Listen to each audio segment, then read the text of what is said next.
Buenas noches, bienvenidos al análisis de la noticia. Es un gusto compartir con ustedes y con Julio Talamonti. ¿Cómo estás, Julio? Gracias, Sandy. Muy buena noche. Es un gusto saludarte a ti y a usted también allá en casa. A ver, empezamos si quieres de una vez con este primer tema. La Corte de Constitucionalidad otra vez en el ojo del huracán, Sandy. Exactamente. Y en esta ocasión la Comisión Permanente del Congreso de la República presentó una querella penal en contra de 3 magistrados de la Corte de Constitucionalidad por distintos delitos. La querella penal se presentó en el Centro de Gestión Penal de los Tribunales de Justicia, en contra de los magistrados de la Corte de Constitucionalidad Gloria Patricia Porras, Bonerge Mejía y José Francisco de Matavela. Abusaron de su autoridad, violaron normas constitucionales, incurrieron en prevaricato, incurrieron en usurpación de funciones, que tiene que venir la Corte de Constitucionalidad a decirle al Congreso qué tiene que hacer o qué no tiene que hacer. Discúlpenme, magistrados, pero actuaron con total abusivez e irrespeto. Nosotros, el Congreso de la República, somos un poder del Estado. Fuimos electos soberanamente, ustedes no. Ustedes fueron electos mediante procedimientos especiales, por lo tanto, ustedes no están arriba de nosotros, excepto para aquellas enmiendas que norma constitucional corresponde, no para estarle diciendo al Congreso qué tenemos que legislar y qué no tenemos que legislar. Esta acción presentada por la Comisión Permanente del Congreso de la República señala a los 3 magistrados de prevaricato, abuso de autoridad y usurpación de funciones. Luego que el 19 de julio esta Corte otorgara un amparo provisional para que el Congreso de la República no continúe la discusión en tercera lectura de la iniciativa 5377, reformas a la Ley de Reconciliación Nacional. La Comisión Permanente, por medio de un comunicado, solicitó a la Corte Suprema de Justicia que de forma urgente e inmediata remita las actuaciones para el retiro de antejuicio de los 3 señalados. A ver, revisemos y hagamos el análisis poco a poco de este caso. Los hechos, en este caso precisamente, son los siguientes. Ayúdenos por favor en casa. La Comisión Permanente del Congreso de la República, como usted bien escuchó, solicitó presentar una querella penal. Esta solicitud fue autorizada por el presidente del Congreso, Álvaro Arzú Escobar, y es en contra de 3 magistrados constitucionales, Gloria Patricia Porras, Bonerge Amílcar Mejía y José Francisco de Matavela. Todos magistrados titulares de la Corte de Constitucionalidad. ¿Qué delitos se les imputan? Bueno, se les señala que los delitos que han incurrido ellos son violación a la Constitución, resoluciones violatorias a la Constitución, prevaricato, que ya le explicaremos qué es, y el abuso de autoridad y la usurpación de funciones. A su vez, en un comunicado de prensa, la Comisión Permanente, Sandy, del Congreso afirmó que solicitó la acción pese a que los denunciados podrían de forma inmoral autoampararse. Recordemos que esto se lo permite la ley a los magistrados de la Corte de Constitucionalidad. Esos son los hechos, pero yo por ahí tengo unos comentarios jurídico-legales, ¿sabes? Exactamente, pero mira, ya que tratas el tema del amparo, por ejemplo, sí, la ley lo permite, pero moralmente... Y vimos que ya lo hicieron, ¿te recuerdas? Exactamente, moralmente y éticamente no sería lo correcto. ¿Cuál es la otra vía, por ejemplo, para que veamos entonces que no es que, bueno, es que lo tenemos que hacer? No, ¿hay otra vía para que alguien más lo conozca? Fíjate que sí, yo creo que sí. Los diputados en todo caso deberían de pensar en eso que tú dices. La otra vía legal sería solicitar que se le quite el beneficio que tienen los magistrados en todo caso al derecho de antejuicio. Entonces aquí vendría en primer lugar el juicio político. ¿Quién conocería en primera instancia? Bueno, lo conocería la Corte Suprema de Justicia. Si hay o no materia, lo acepta y lo pasa al Congreso para el juicio político, si no lo rechaza in limine. Pero creo que por el orden eso sería mejor, porque en todo caso, si de verdad se demuestra que esto es cierto, ya eso daría pie para que el Ministerio Público de oficio iniciara las pesquisas. Exactamente, es decir que se tenía que girar directamente a la Corte Suprema de Justicia. Entonces, y por ejemplo, hemos visto que en varias ocasiones incluso se hace eso, se plantea una denuncia, una querella penal y luego entonces se le da seguimiento, pero este es un poco más tardado, ¿no? Este es un poco más tardado y el riesgo real que ocurre en este momento es algo que tú recordarás, lo vimos hace como 2 o 3 meses atrás cuando pasó algo muy similar y que hicieron los magistrados de la Corte de Constitucionalidad. Me encantó cómo lo definiste, de manera inmoral y de manera poco ética se autoampararon, porque recordemos que la ley en todo caso que rige el funcionamiento de la Corte de Constitucionalidad se los permite conocer los amparos en contra de ellos mismos y por supuesto, esto es algo en contra mío, no, lo rechazo y me autoamparo. Eso obviamente es un mecanismo que deberá de revisarse en algún determinado momento porque no puedes ser juez y parte, sobre todo cuando atañe a ti mismo, ¿verdad, Sandy? Exactamente, pero tenemos otros datos también para Excelente. continuar con este análisis y vamos a proyectar en este momento en pantalla. Hay que mencionar que el contexto es muy importante porque la querella penal se realizó luego que el pasado 19 de julio la CC otorgó un amparo provisional. Este amparo se dio para que el procedimiento de formación, sanción y promulgación de la Ley 5377, que reforma la Ley de Reconciliación Nacional, quede en suspenso. Recordemos que esta propuesta de ley estaba siendo conocida por el Congreso en tercera lectura. Después se venía la redacción final. La normativa busca darle amnistía a las personas condenadas y señaladas de crímenes de lesa humanidad cometidos durante el conflicto armado interno del país. ¿Qué piensas acerca de la resolución al final?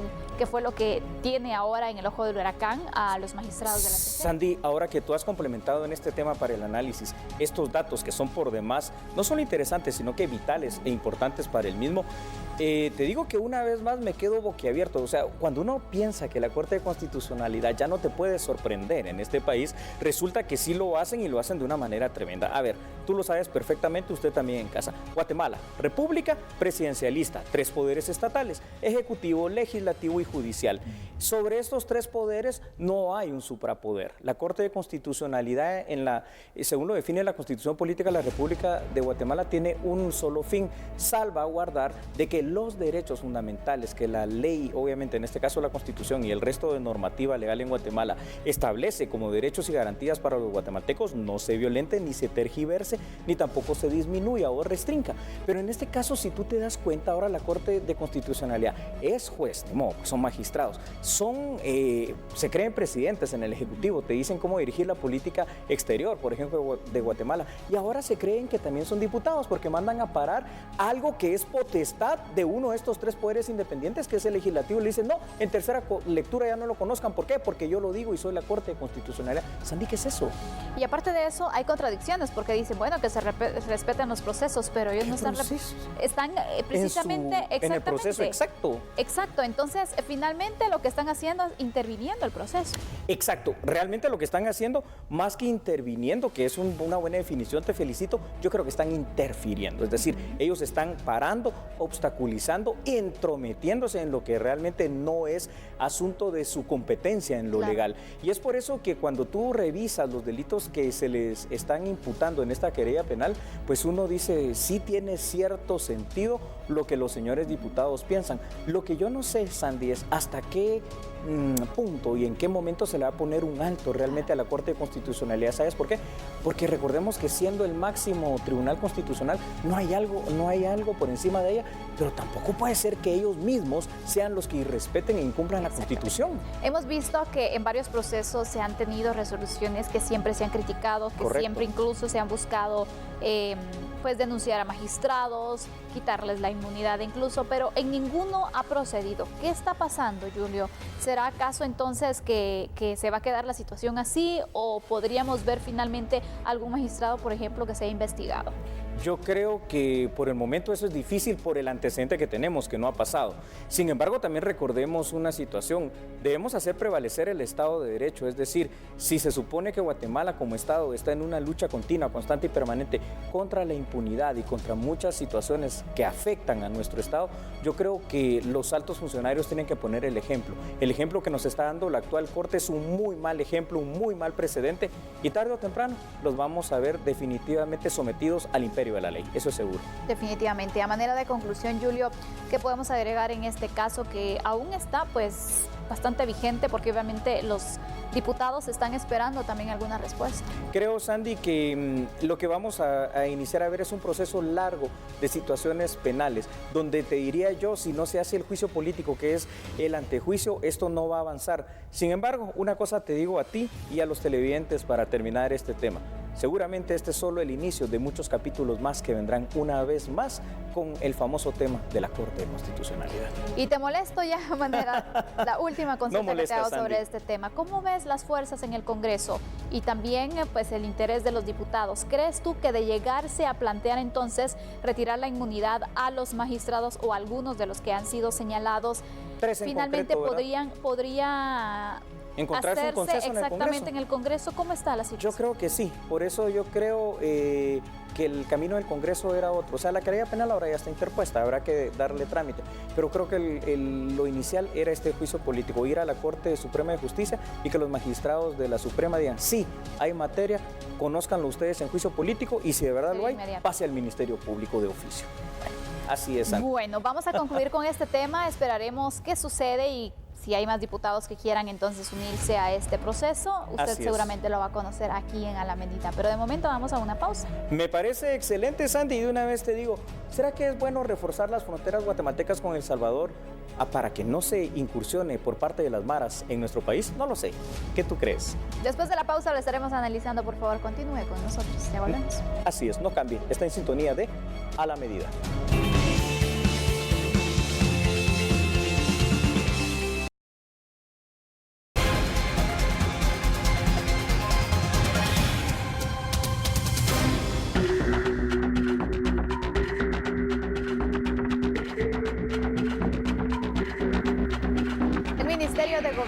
Informó sobre la implementación de un plan operativo para reforzar la seguridad en áreas con reporte de pandilleros procedentes de El Salvador.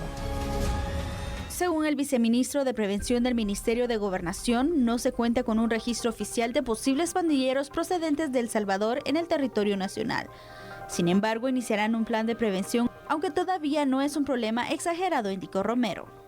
Como es irregular, no se sabría efectivamente de cuánta proporción, cuánto volumen, digamos, se está pasando. Lo que se entiende es de que algunos líderes muy probablemente se estén escondiendo de las autoridades salvadoreñas y el tema es la porosidad de la frontera y los mecanismos de control que se tienen que fortalecer tanto de policía, pero que este es un tema más poblacional, digamos, como el aumento del control territorial y de fronteras por parte del ejército para que estos puntos ciegos se cierren. A partir de este viernes se implementará un plan por parte de la Policía Nacional Civil para reforzar la seguridad en los municipios donde se han visto los grupos criminales. La Policía Nacional Civil armó un plan operativo para poderlo implementar a partir del día viernes. Se va a reforzar la parte de control territorial en los municipios en donde se piensa está teniendo esta problemática de migración irregular, básicamente de pandilleros, y con esto se piensa que se va a tener una dimensión mucho más acertada de lo que se plantea ahorita. A principios de esta semana, la Policía Nacional Civil informó sobre la captura de 12 personas de origen salvadoreño en el departamento de Jutiapa. La mayoría de ellos estaba con orden de aprehensión en el país vecino, por lo que fueron expulsados del país. Definitivamente que este es un tema muy importante en materia de seguridad. Hagamos el análisis juntos, ustedes en casa y nosotros en el estudio. En las últimas semanas se han visto por parte del presidente salvadoreño Nayib Bukele una política en contra del actuar de las pandillas. Recordemos que El Salvador, al igual que Guatemala, está literalmente azotado por una fuerte ola criminal que parece imparable y que principalmente surge del actuar de las pandillas.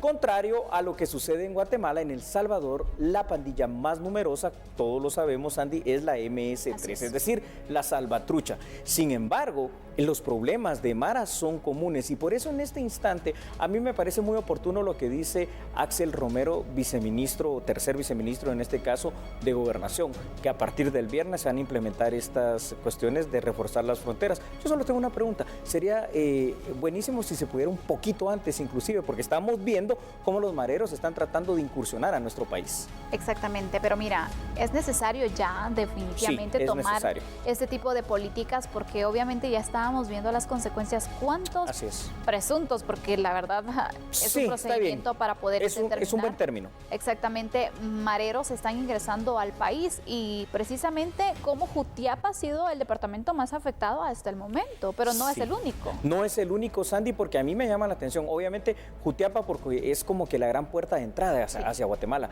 Pero si tú te das cuenta, imagínate, en Jalapa también está esta situación. En Sololá. En Sololá llama muchísimo la atención y ya estamos en el occidente. Y si tú recuerdas también en los hechos criminales que hemos planteado en estos últimos días, allá en Quetzaltenango, pues un par de presuntas pandilleras también, que habrá que determinar su origen. Quiere decir que se están expandiendo, digamos, en todo el territorio nacional. Aquí ya tenemos suficientes mareros que nos tienen de rodillas. No podemos permitir que vengan más a delinquir. Y es que ese es el problema, Julio, porque obviamente las maras en nuestro país se han apoderado tanto de nuestra tranquilidad que ya no nos imaginamos que se puedan fortalecer aún más las estructuras si ya lo están, porque obviamente son grandes estructuras que afectan en distintos delitos, pero especialmente la extorsión. Algo que tú acabas de decir me llamó ahorita muchísimo la atención. No podemos permitir que se sigan reforzando. Tienes toda la razón, es decir, si ya de verdad están creando un terror, un pánico y una histeria colectiva, y que obviamente como la seguridad es percepción, nuestra percepción y la realidad es de lo que hay una inseguridad total aquí en Guatemala, no podemos permitir ahora, a partir de este momento, que, por ejemplo, si de cada 100 hechos delictivos que se cometen acá, 80-85 están vinculados a los mareros, imagínate tú, permitiendo que vengan de otros países todavía a reforzar a los locales, vamos a llegar casi a un 100%, pero el gran problema es que estamos en medio de la guerra de poder de ellos. Exacto. Y son los ciudadanos los que ponen las víctimas. Y a eso voy, porque obviamente sabemos que entre las pandillas existen rivalidades. Así es, Andy. Y obviamente no sabemos entonces cuál es el fin, porque imagínate, si están migrando estos pandilleros de El Salvador a nuestro país. Ahí te voy a decir algo. Y obviamente esto va a generar una reacción posiblemente por la pandilla rival. ¿Qué va a pasar en ese cruce de balas? Nosotros estamos en medio, como tú lo apuntabas. Me gusta donde estás llevando el análisis porque es muy agudo. A ver, en El Salvador ya dijimos, la MS-13 es la gran pandilla.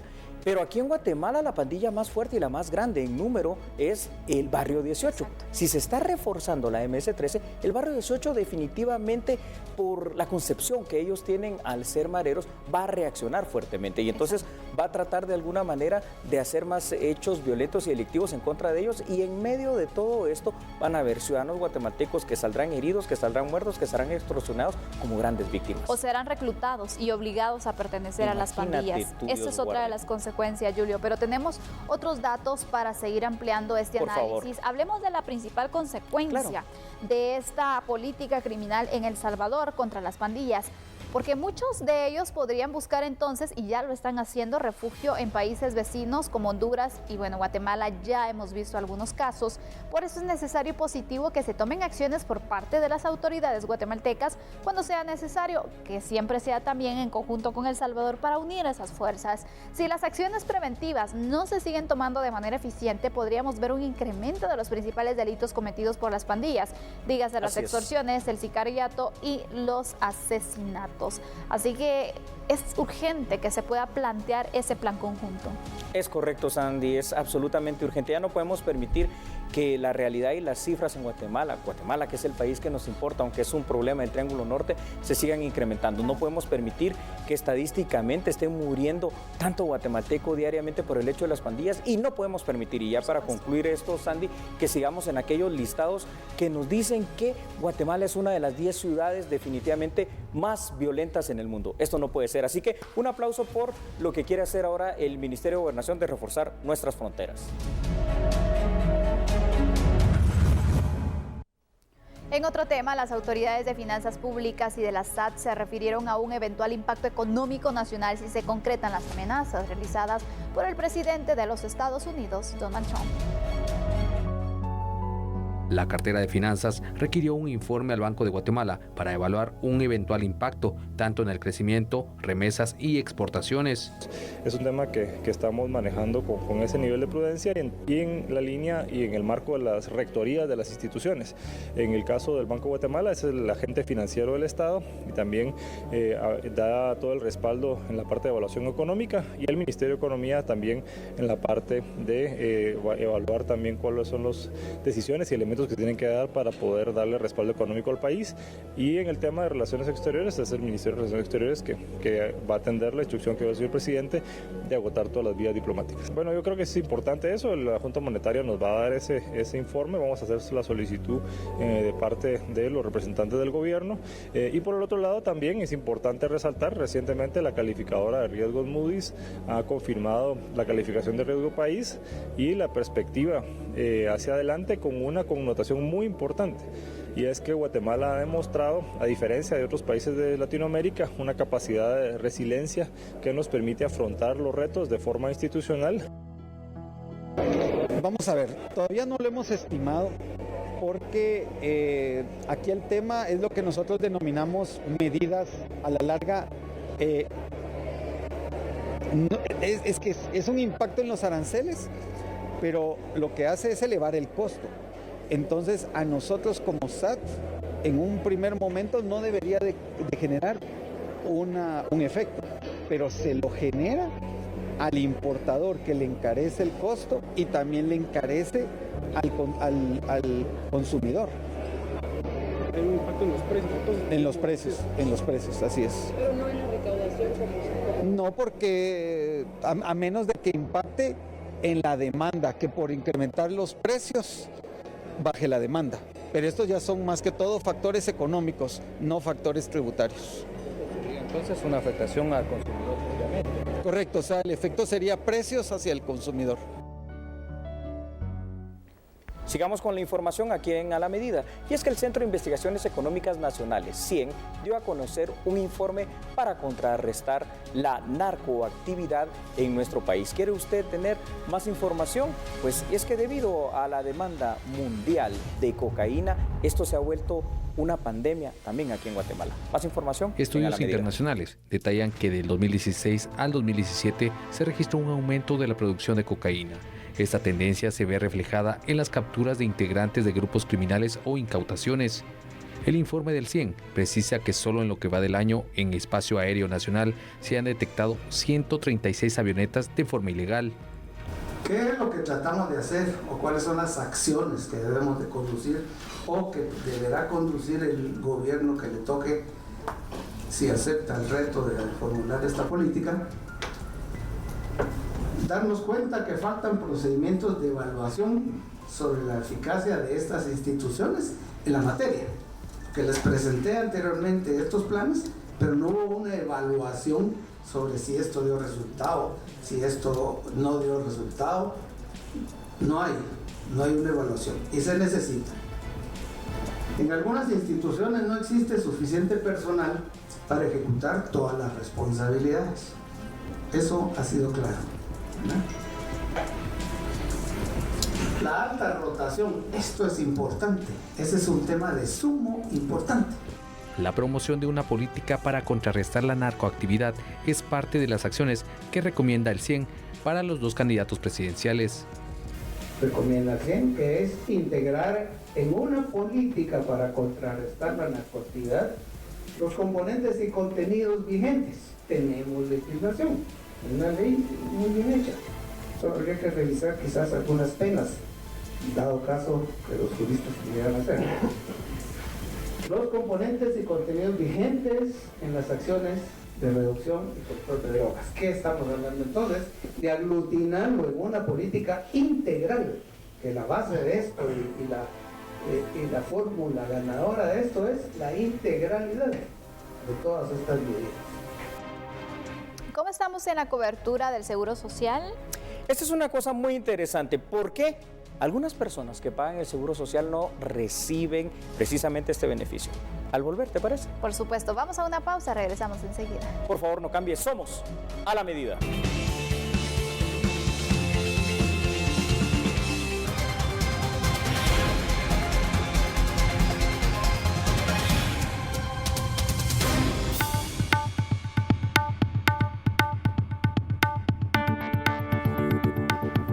Gracias por continuar con nosotros. Las deudas patronales continúan afectando a cientos de afiliados del Seguro Social, lo que impide que reciban diversos tipos de beneficios, a inscripción de programas incluso. Pero aquí le explicamos más acerca de esta problemática.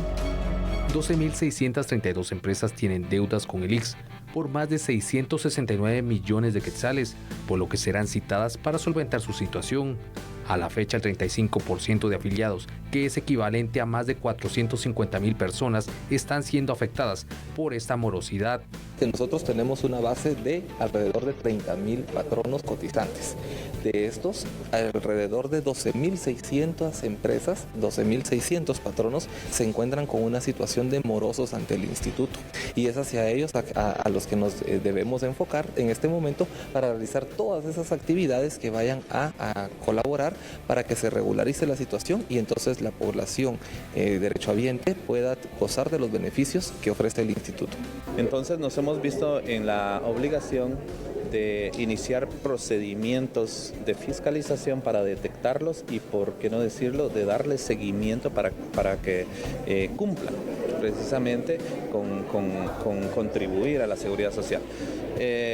La idea es de que en la medida de que las empresas estén contribuyendo, sus trabajadores puedan recibir todos los beneficios que el instituto hoy provee o digamos que le brinda a todos los trabajadores que están cotizando. En este caso nos referíamos al programa de enfermedad, maternidad y accidentes que tiene una función preventiva hoy en día. El Seguro Social establece que el 100% de las municipalidades tienen mora con la entidad.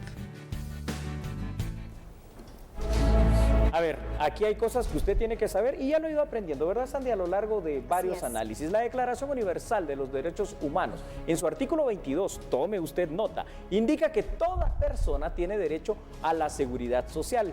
Actualmente, usted también lo sabe, existe una cuota tripartita. En primer lugar, formada por el patrono que tiene que pagar, ¿no? El trabajador, que también se le descuenta un porcentaje aproximadamente del 4%, y el Estado, que también aporta una cantidad para que el ICS pueda funcionar. El Instituto Guatemalteco de Seguridad Social ha implementado, Sandy, un plan integral de recaudación bajo el cual hay un intercambio de información con la Superintendencia de Administración Tributaria para detectar cuando las cifras de declaraciones de impuestos coinciden con lo reportado y lo pagado al ICS, porque ¿sabes qué es lo que está pasando ya en la parte real? Se le descuenta por parte de algunos malos patronos, hay que decirlo, no tiene otra palabra ni otro epíteto para mencionarlos, se le descuenta en teoría al trabajador, se lo quitan, pero no pagan la planilla al ICS. Cuando el trabajador va y hay un impago por parte de la empresa de 3 meses, dice, no, disculpe usted, no le podemos atender. ¿Por qué? Porque su empresa está insolvente. ¿Qué te parece? ¿Cuál es el procedimiento, Julio, ante un caso de estos, por ejemplo, de que al final yo esté cumpliendo, vaya a saber a dónde va ese dinero que me cobra la empresa y que el patrono, pues bueno, no lo esté reportando o no lo esté cancelando al ICS? Te digo algo, la pregunta es por demás pertinente, ¿sabes, Sandy? Porque a veces el trabajador lo que no sabe es qué hacer. Y entonces lo que hay que hacer realmente es muy sencillo de primera instancia. Debe de acudir a denunciar esta situación de que ha estado pagando la cuota que le corresponde a él, se la ha descontado el patrono en el ICS. ¿A dónde?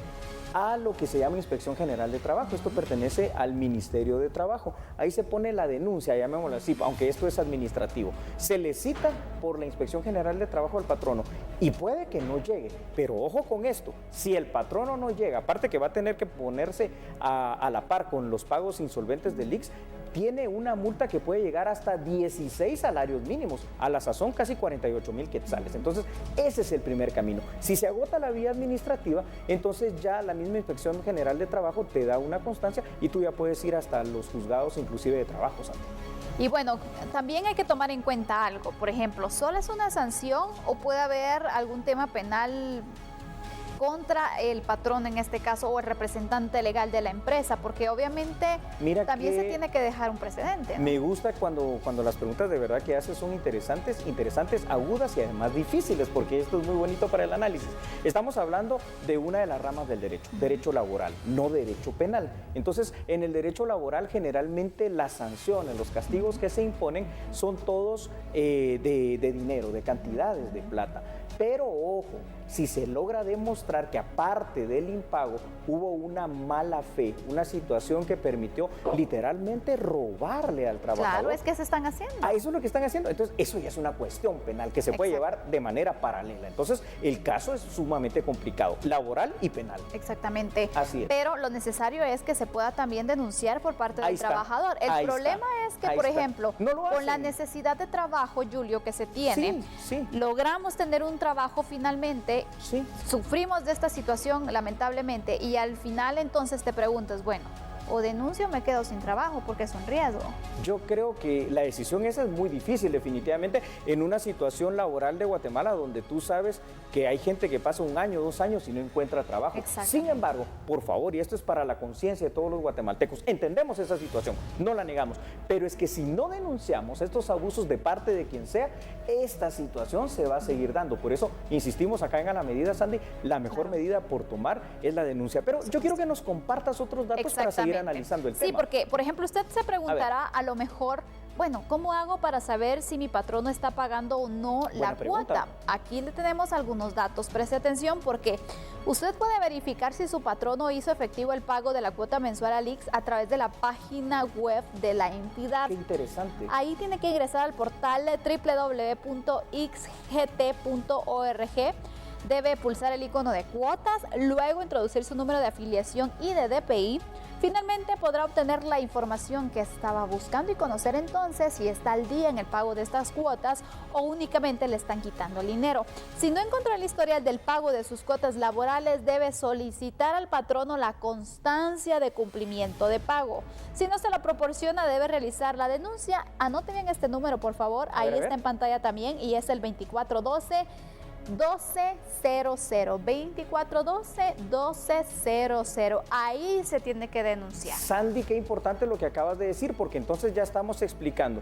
Puede usted, y tiene el derecho, porque eso es un derecho humano, ¿no? La seguridad social, primero de acudir a la Inspección General de Trabajo, pero directamente puede hacer la denuncia, llamémosle de esta manera, al IX, para que el IX entonces también vaya con el patrono y de la vía administrativa traten de resolver esto. Al final de cuentas, patronos, y esto es para los patronos, digamos, que están insolventes y que están haciendo esta situación. Con la salud del guatemalteco no se juega, con el dinero de la gente no se juega. Así que yo creo que para evitarse inclusive las personas que están en esta situación, deudas y algunas multas terribles de la vía administrativa, lo mejor es que se pongan solventes, porque no se vale que cuando alguien llegue a requerir servicio del IX le digan no, porque su patrono no ha pagado. Y a manera de conclusión, Julio, por ejemplo, de oficio se puede hacer algo, es decir, un cruce de información entre el Ministerio de Trabajo y el IX para poder iniciar con investigaciones, o hay que esperar la denuncia también del trabajador. Se puede hacer de oficio, pero generalmente lo que más ayuda es la denuncia del trabajador, así que ya sabe, denuncie por favor y ya tiene los mecanismos. Sandy se lo dijo, le recuerdo una vez más, el teléfono es 2412-1200.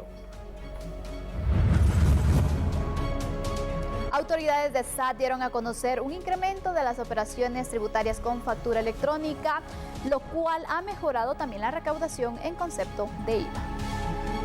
La cual, ustedes saben, se implementó desde el noviembre del año pasado y a la fecha quiero compartirles que ya tenemos más de 7,000 emisores de factura electrónica. Cabe recordar que nuestro plan es este año los grandes contribuyentes. Ellos son los que están obligados este año, pero como también se ha abierto en forma voluntaria, es que estamos alcanzando este número de más de 7,000 emisores de facturas y en los cuales al 30 de junio ya se han facturado arriba de 43,000 millones de quetzales en tema de factura electrónica.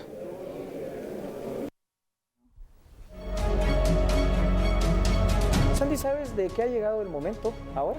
De hacer una pausa. Vamos a la pausa. Ya volvemos.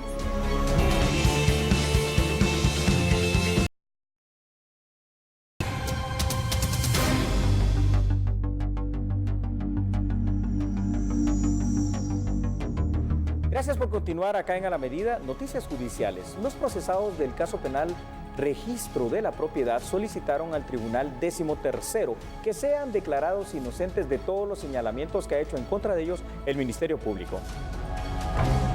En este proceso, según la investigación y acusación de la Fiscalía, los acusados participaron en la sustracción, de aproximadamente 3.500.000 quetzales a través de plazas de trabajo irregulares y contratos por la compra de canastas navideñas. Los jueces del Tribunal 13º cerraron el juicio. Los 25 señalados, entre estos el hijo y el hermano del presidente de la República, Jimmy Morales, pidieron que fueran declarados inocentes de las acusaciones del Ministerio Público. A criterio de los abogados defensores, durante el juicio, un total de 98 audiencias, la inocencia de sus patrocinados no fue quebrantada por la Fiscalía Especial. Que aquí se trataba de actos administrativos, de situaciones que debieron haber sido resueltas ante la Contraloría General de Cuentas de la Nación, ante procedimientos que merecían una multa o un proceso, en todo caso, de cuentas o de otro tipo, pero en ningún momento de tipo penal. Se los voy a demandar hasta el último día, peleando siempre por la verdad, exigiendo mi absolución total, porque no he cometido ningún delito. Eso sí, lo voy a hacer siempre viéndolos a los ojos, cosa que ustedes cobardemente no pueden hacer cuando piden cárcel para un hombre inocente y para gente inocente. Y desde lo más profundo de mi corazón, lo único que les pido es que se haga justicia. Una justicia verdadera que me absuelva. La lectura de sentencia para los 25 acusados será el lunes 19 de agosto de este año. La Fiscalía Especial solicitó que los sospechosos sean condenados con penas de 1 a 14 años de cárcel.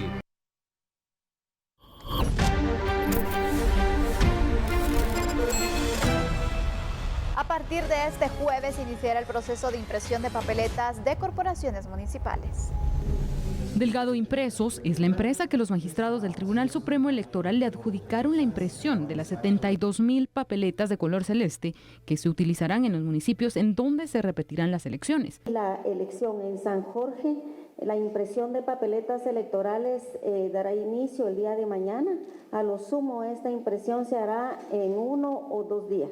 En estos municipios, a partir de este sábado, también se impartirán capacitaciones a los miembros de las juntas receptoras de votos en temas específicos relacionados a las denuncias recibidas en la primera vuelta. Entonces, con estos 5 municipios vamos a tener un taller de capacitación este fin de semana, del sábado para el domingo.